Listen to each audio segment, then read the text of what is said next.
Welcome to the Manager Matt podcast show. The show is designed to give you solutions to your day-to-day management and leadership problems. It's hosted by Matthew Haddock, a frontline manager and leader with over 25 years of experience. If you're ready, then let's get on with the show. Hi and welcome to the Manager Matt podcast show. This show is designed to give you actionable and practical help and advice which will improve your management skills and get you the best results you can. Make sure, if you haven't already, take time to subscribe to the show so you'll never miss an episode and share it with anyone you think might enjoy the show. Now, without any more delay, let's get on with this week's show. So why are we losing people at work? Now, I'm not meaning that they're going to work, getting lost in the corridors and not finding their office. No, what I'm talking around is why, at the minute, are we not being able to retain the staff? It's one of the biggest challenges that leaders will face. And it's a really big problem in companies, especially in the UK and Ireland, are facing into at this present time. You know, when you have a good team around you, which are driving and giving you some direction, it's the best feeling.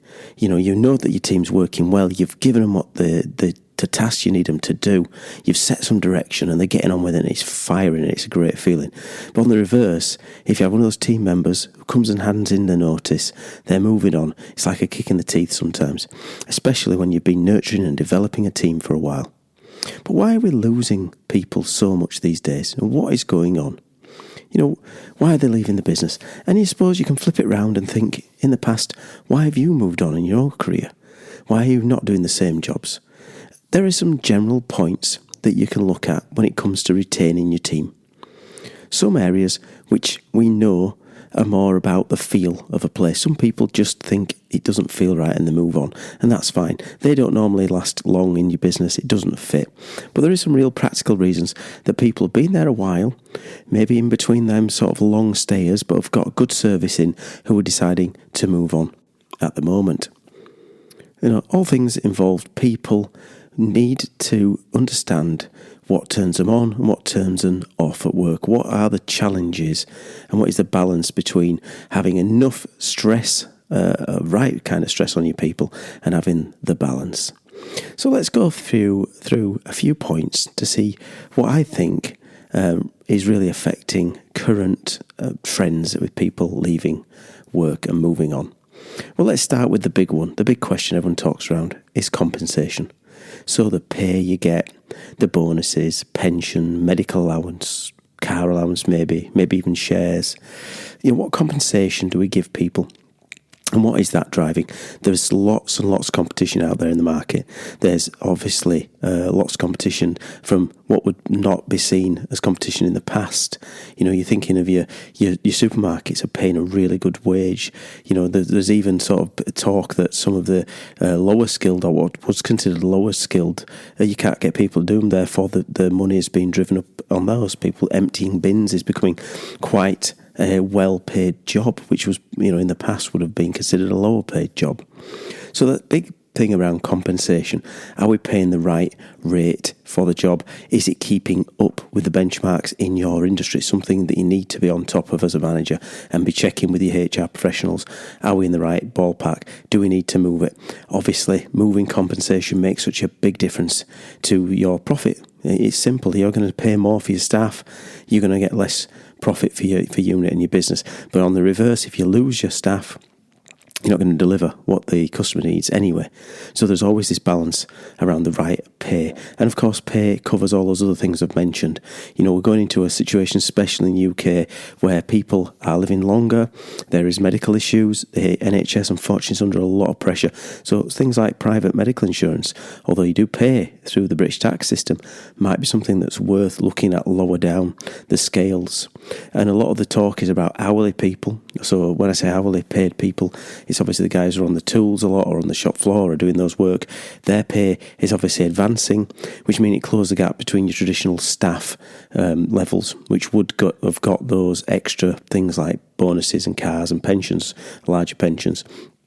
So we need to see if that gap closes too much. You're not going to get talent wanting to be promoted from the shop floor into team leaders or into leadership positions because it won't be worth them. And at the end of the day, we all turn up for money.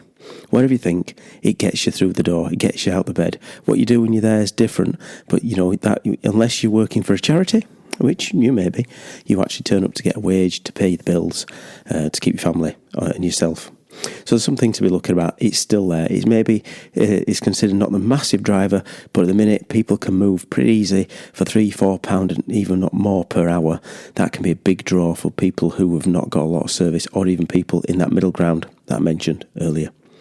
Second point, conditions at work. Lots of the jobs have become less physical over time. We know people don't do physical work as they used to do. There was times where people were, let's think of the mines, people working down the mines, physical lifting. A lot of physical stuff has gone out, but the place that you work can make such a difference. Is it too hot? Is it too cold? In food production that I'm working in, obviously it's going to be cold and hot in certain areas because you're cooking and chilling and cooling. So that can make a difference. Is it dirty? Is it a clean job? Again, all these things add up to people. And other things, where's the office? Is the location even nice?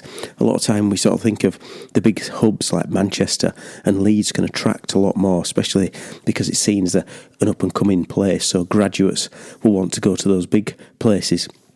In Ireland, it's Dublin. People want to go to Dublin because it's the set city. So there's those things to be considered. Where's the location? And even down as how old is the office? Does it look tatty? Because you're going to attract people to work in the offices, then you need to make sure the place is right. Other things to consider, other benefits. So these are like free stuff, which maybe we don't talk about as much.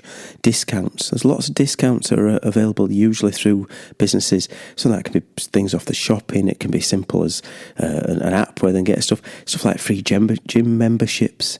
Even in the businesses, do they get free tea and coffee? Are the sandwiches subsidised? I know it sounds crazy, but all those things add up. If you're buying sandwiches every day and it's £4 for a meal deal or £3.50, and you're subsidising it to £2 or £1.50, there's £2 or £3 a day people can be saving. Soon adds up. So things like that can make a difference. Now we're moving on to the other parts of what I think people talk around when it comes to retention, is that career progression. And that's not just talking promotion. We're just talking about what's keeping people interested.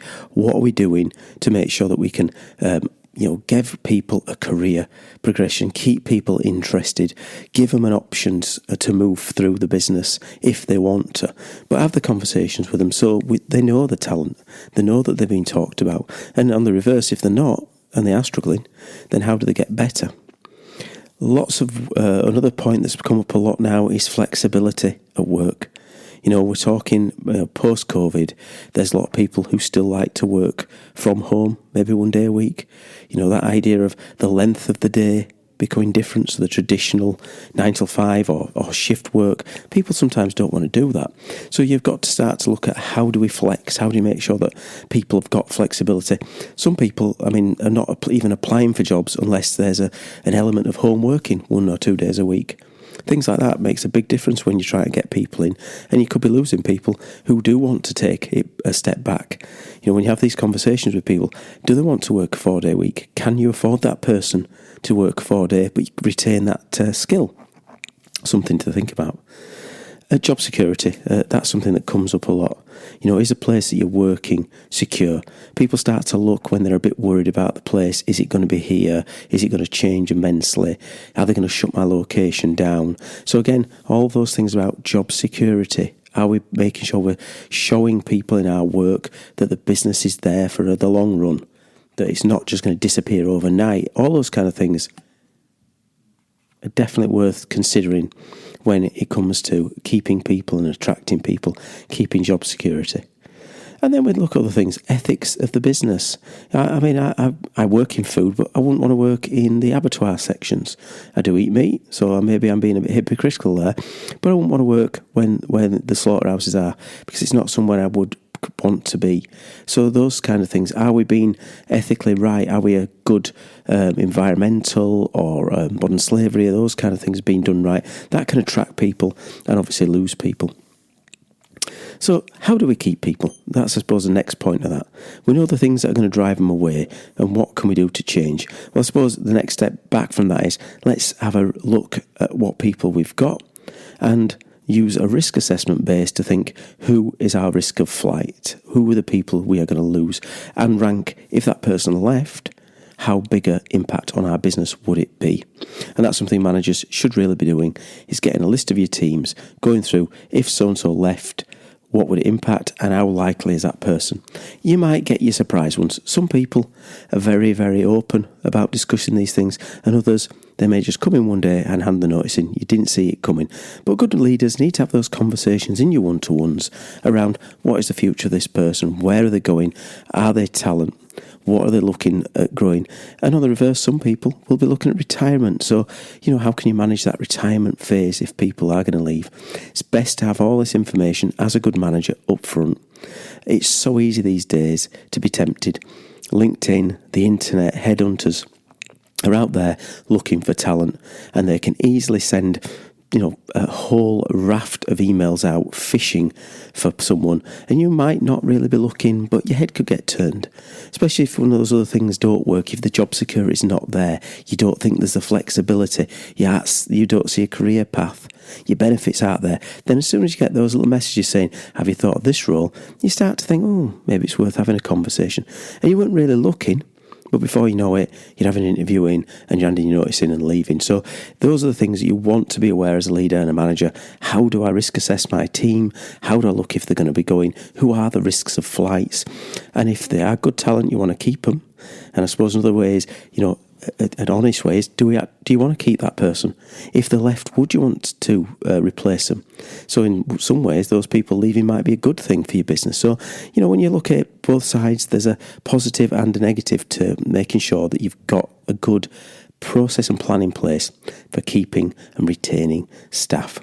And it's all around, the legwork that you need to put in as a manager to make sure that you know your people, you've spotted the talent, you're working with your HR professionals to make sure you're benchmarking the salaries right and the benefits right. If that all comes together and someone decides to go because a brand new factory's opened up over the road that's paying, 60% more, then you just have to shake that person's hand and go, good luck, hopefully we'll see you in the future, because you can't chase everyone. If you got Amazons, these big companies coming in, big pharmaceutical businesses that are going to be throwing big money at people, you sometimes can't keep up. And it's maybe dreaded that if you do try and keep up, you're just pushing your own profit out the window. So sometimes you're going to have to walk away. Like in any deal, there has to be a walk away for you. Well, as always, thank you for listening. I'm really keen to hear your thoughts on the show, both good or bad. So please send me feedback, as it's a gift, to managermattpodcast@gmail.com. I read and answer all the emails myself and would love to engage on new topics or revisit some old ones. And as always, please, whatever you learned today, try to put it into practice, because in this world, words are cheap and actions really do drive business. Well, thanks for listening to Manager Matt this week. I hope you have a good one, and I'll speak to you soon. Goodbye. Thank you so much for listening to this Manager Matt podcast. We hope you found it interesting, helpful and actionable. One last thing, please leave a quick review on iTunes or with your podcast provider, as it helps to spread the word of Manager Matt. If you haven't already done so, please subscribe to the podcast, and if you did like anything in particular, send an email to managermattpodcast@gmail.com or visit managermatt.co.uk for more content. Feedback is a gift, so let's keep giving. See you next week.